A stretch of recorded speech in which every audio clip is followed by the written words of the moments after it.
Guys, hello. I've decided we'll talk about the cutting garden. Now, this isn't the cutting garden, but while I've cut a few flowers from the cutting garden, what has done really well, my zinnias. These Lilliput zinnias were only supposed to be 18 inches tall. I'll check that again, but I feel certain they weren't supposed to be this tall.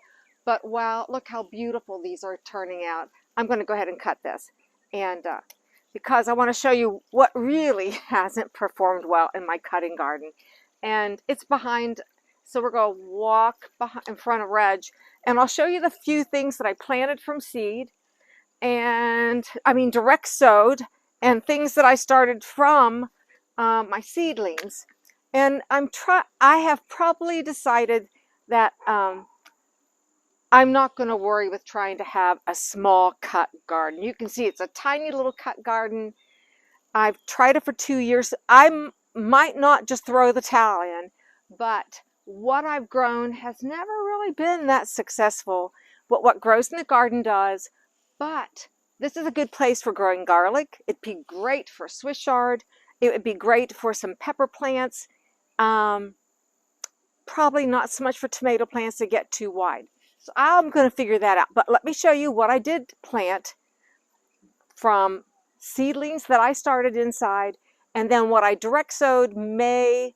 It was in May, I think it was May 20th. You can go to my, on the YouTube, my channel, if you go to those videos, it is planting the cut garden, and it was May 20th. So what I planted from my seed starts were these snapdragons. This is the Potomac apple blossom, and it is pretty. It's gorgeous. Yeah, but I've probably cut 2, Reggie, all season. Yeah. And then I have the Costa Silver, which looks pretty much all white. But you can see they look pretty shabby. I mean, they just haven't done a thing. Last year, I had a few more snapdragons than I do this year. I started them from seeds. I had accidents with it. You know, this is the seed tray dumped over. I have no excuses. This just doesn't grow well. And it wasn't the soil, because the soil was great. I used the mushroom compost. I threw some biotone in there. I have good compost of my own. And it hasn't done well. Then the other things I started from seed. Oh no, I planted gladolias in the back. And you have one? I had one out of the 8 gladolia bulbs. And you can see it was yellow, it was beautiful. I did cut it, but one out of those, so that's not successful. Not that it's successful or not successful, but things I threw in from seed were these beautiful Cosmos packs. That was a multi-pack, an assortment from 3 Little Buds, Joanne Webb. She gave me the seedlings for the Cosmos, for these giant orange marigolds. Now, I've gotten, a couple of these. When I look back on it, I probably, can you see how nice and big those heads are? And long stems, look how nice this is. I've cut a couple of those, and they smell like marigolds. I like the smell of marigolds, but these are going to go in a little bouquet in the house. The other things I'm picking up right now are, this is... The marigolds smell good? I do. I like the smell of marigolds. To repel bugs and all that kind of stuff. Well, I still like the smell of it. I'm sure somebody else out there might like the smell. The other thing, which I have enjoyed, and I've cut a little bit, not a lot, it's called Mr. Kent's Oregano. And the reason I like it, look at these beautiful... It has a great odor. Beautiful odor, but look at these sweet little blossoms. And in a bouquet, look how sweet that looks already. You put those together, the pink blossoms, I don't know what color green that is. A light lime green. Lovely, lovely, lovely. And then I started from seed. This is the Pompous Celosia. Maybe as the fall progresses, we'll see a little more of the plume. I thought I'd see a big plume, and that hasn't happened. So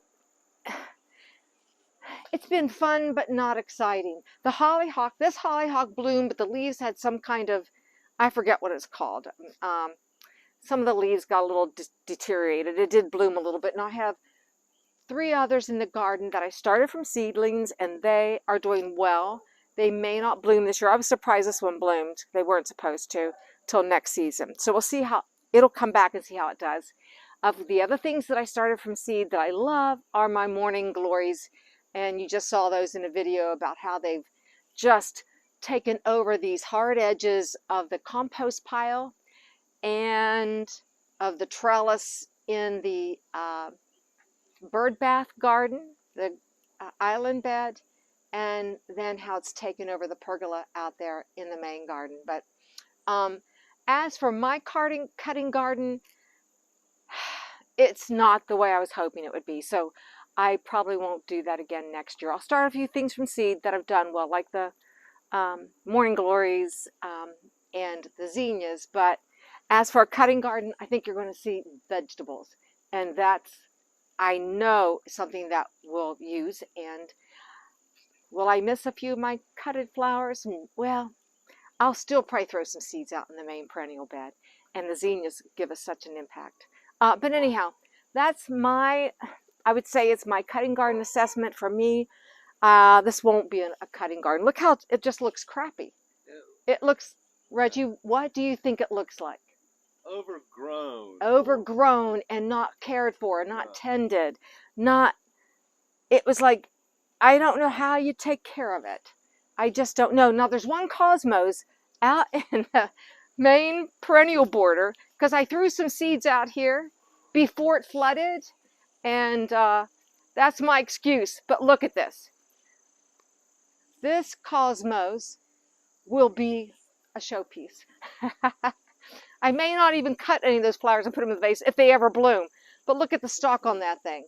So I would think I don't get enough sun. I feel certain I get 6 hours of sun in my cutting garden. But anyhow, I'm not complaining. I'm not making excuses. It's an assessment that we all need to do when we're gardening.